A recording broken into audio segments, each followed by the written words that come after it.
there, I'm Lauren Noel, a professional organizer and homeschooling mom of two. I got an interesting question recently and I thought it was worth a discussion.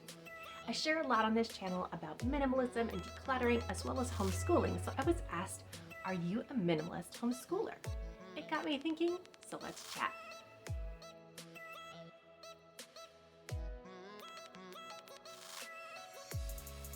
First off, what is minimalism? There's lots of definition, but it usually boils down to the idea of removing the excess and distractions to make time and space and room for the things that you value the most. Some people say it's living only with what you really need and nothing that you don't. As I was thinking about minimalism and homeschooling, I realized there were actually two concepts at play here. First, there are minimalist homeschoolers, and then there are minimalists who homeschool.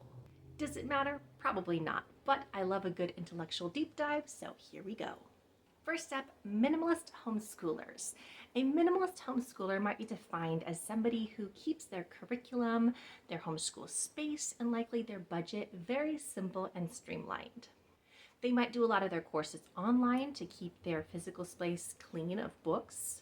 They might also do family unit studies so that they have a very small amount of materials, and they might fit in something like this. This is my craft supplies, but I have in the past done where all the books for unit studies were in here and then school supplies were stored on top, and you would have one per child, and that would be very minimal. Others might do their school at the kitchen table, and they might keep their things in a small cabinet or drawer or a tote like this. That's what I think of when I think of minimalist homeschool setup. Their physical domain is actually, by definition, minimal. On the other hand, there are minimalists who homeschool. So this might be families who keep their home fairly minimal and simple, but their homeschool area itself, the number of curriculum and books they keep, the materials they have on hand, might not by definition meet the definition of minimal. But in general, the rest of the house would be simplified. So what is our family? Well, we would fall into category 2, minimalists who homeschool. Our house is fairly small and we keep it pretty simple, but our homeschool materials aren't very minimal. My kitchen is very minimal though. I did a video on it a couple years ago here, and a few things have changed over the years, but still it is very, very simple. My own capsule wardrobe is also very minimal, and I have a video on that here. My toddler's wardrobe fits in a couple of bins under our bed. It is very streamlined. And I won't show you my preteen's wardrobe because it is a mess, but all of her clothes fit into 3 drawers under her bed, and her jackets and dresses hang in a very small closet. Our bedroom is very minimal. We have our beds and our clothes in the closet. And I really, really do strive to keep just what we need, love, and use, and remove excess. Now, when it comes to homeschool curriculum, we use Timberdoodle curriculum kits, and this is our 7th year using them. I love, love, love them to pieces. Many years ago, way back at the beginning, I did a video on why I love their curriculum as a minimalist family, and it just works for us.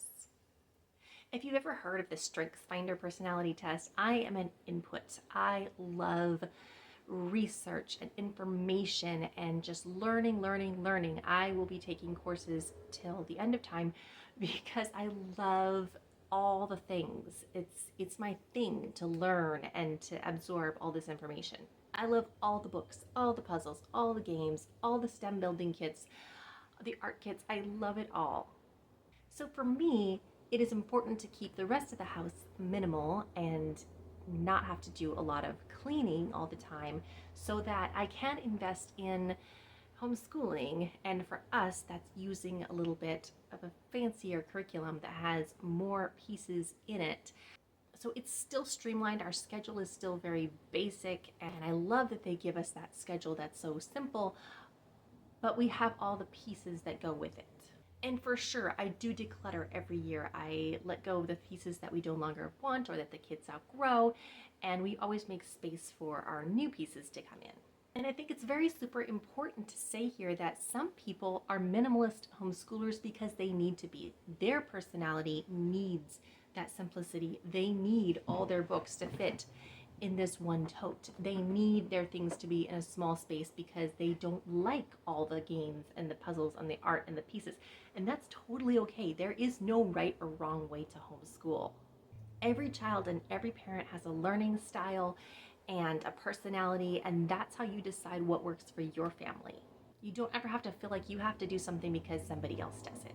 So for us, we chose to keep the clothes and the kitchen and those types of things minimal so that we can have room for some of these extra fun things in the homeschool curriculum department. So all that being said, I want to know, are you a minimalist homeschooler, a minimalist who homeschools, or neither? Let me know in the comments below. Thanks so much for watching, and we'll see you next time. Bye.